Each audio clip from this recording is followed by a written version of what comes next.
Est-ce que tu peux te présenter en quelques mots? Oui, alors je m'appelle Karine Bénard, j'ai 44 ans. Je viens d'un cursus où j'étais éducatrice de jeunes enfants, directrice de crèche pendant une vingtaine d'années. Et donc je suis du Var, j'habite sur Cabasse. Et aujourd'hui, c'est la dernière séance avec Jean-Jacques. Comment s'est passée l'année? Comment d'abord tu t'es intéressé à ce programme? Qu'est-ce qui a fait que tu as voulu devenir spécialiste PNL? Alors, ça a été compliqué. Enfin, non. J'ai fait une dernière expérience en tant que directrice de crèche où ça ne s'est pas passé comme je le souhaitais. Où il y avait beaucoup, de plus en plus dans les crèches en tout cas, il y a énormément ce protocole d'hygiène, on croule sous les protocoles et tout ce qui est gestion informatique, tout ça, ça ne me correspondait absolument plus. J'ai toujours été identifiée comme étant personne ressource, que ce soit dans le personnel ou dans le professionnel. Et je cherchais comment, avec quel outil je pouvais accompagner, mais en ayant un outil professionnel, mais je ne savais pas lequel. Et ça fait 20 ans que je travaille sur le développement personnel, avec différentes rencontres. Donc une personne avec laquelle je travaille depuis maintenant 10 ans, et qui m'a permis, pour la petite histoire, d'avoir ma fille, alors qu'on était censé pas pouvoir avoir d'enfant. Et elle est arrivée de façon naturelle.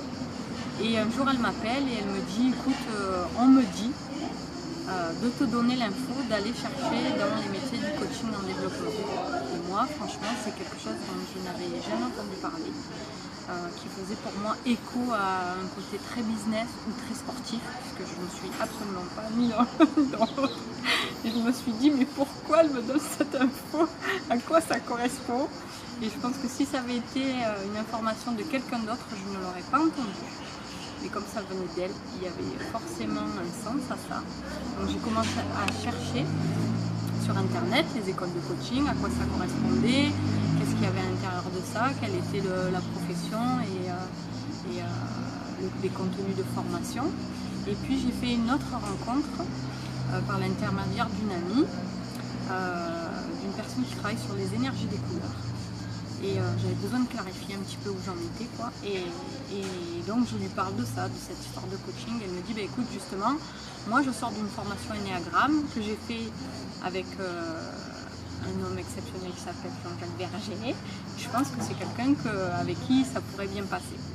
Et du coup, voilà, ça s'est enchaîné, je me suis inscrite, on s'est eu au téléphone, le feeling est super bien passé et donc tout a été... Il m'a dit qu'il faisait des conférences gratuites sur PNL, Ennéagramme, tout ça. Donc je suis allée le voir en conférence PNL. Je n'ai rien compris de ce qu'était la PNL. Je n'étais pas là pour ça en fait. J'étais juste là pour la rencontre et pour ressentir la personne. Et du coup, voilà, il y a une telle accroche que je me suis dit, voilà, c'est avec lui que je veux faire la formation et c'est avec cette école avec qui je veux bosser, quoi. Voilà. Comme ça. Et du coup, qu'est-ce que tu as appris d'important cette année? Comment tu veux le réutiliser plus tard? Et quels sont tes objectifs à partir d'aujourd'hui? Alors, le truc le plus important que j'ai appris, c'est sur moi, avant tout. La façon dont Jean-Jacques a construit la formation de coach avec ce premier outil Ennéagramme sur les 2 premiers jours de formation et ensuite avec la PNL et après tout le cursus, moi je l'ai vraiment senti comme une redécouverte de qui j'étais. Ça a vraiment été une grande révélation en fait sur mon fonctionnement, sur mes fonctionnements, mes systèmes de défense. Donc il y a vraiment eu une énorme prise de confiance en tout cas sur qui j'étais et après du coup de la place que je voulais avoir dans ce monde et cet alignement parce que je suis quelqu'un qui depuis très longtemps cherche le sens des choses et comme je ne l'ai pas trouvé au niveau humain, je suis allée le chercher au niveau spirituel et tout ce que j'entendais en fait venait se superposer à mes croyances et à ma vérité intérieure alors que dans mon autre métier d'éducatrice jeune enfant, c'était un peu comme un clivage. J'avais qui j'étais en tant qu'éduc et puis qui j'étais dans ma vie perso. Et là, enfin, je trouvais quelque chose où je pouvais être et que tout était superposition et tout était unité. Donc il y a une révélation, vraiment, c'est comme ça que je l'ai vécu, de qui j'étais, de mon parcours, du sens aussi. Parce que du coup, tout est construit vraiment de façon à ce que, avant d'utiliser cet outil sur l'autre, c'est d'abord se l'utiliser sur soi-même et comprendre qui on est, quel sens on a, quel sens ont les étapes de nos vies, nos rencontres. Et même par rapport à la certification, on doit faire un blason qui reprend justement d'où on vient et là où on est et ce qu'on veut en faire. Ça permet vraiment d'avoir une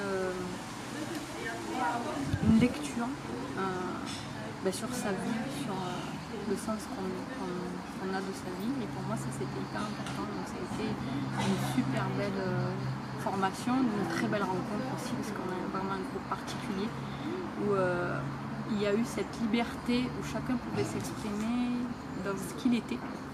Et du coup, moi qui parle beaucoup de spiritualité, de connexion à l'univers, à aucun moment il y a eu de jugement, mais au contraire une ouverture là-dessus. Et Jean-Jacques, pour ça, permet une liberté d'être et un espace ouvert en toute bienveillance.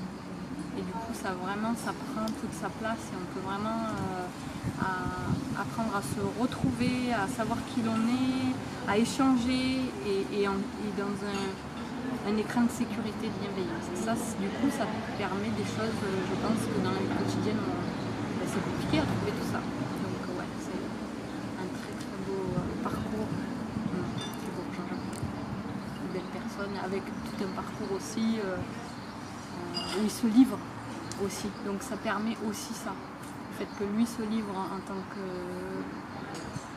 formateur et directeur de l'école, ça permet cette ouverture de cet espace. Et ça, du coup, c'est cadeau. Merci beaucoup pour ce partage.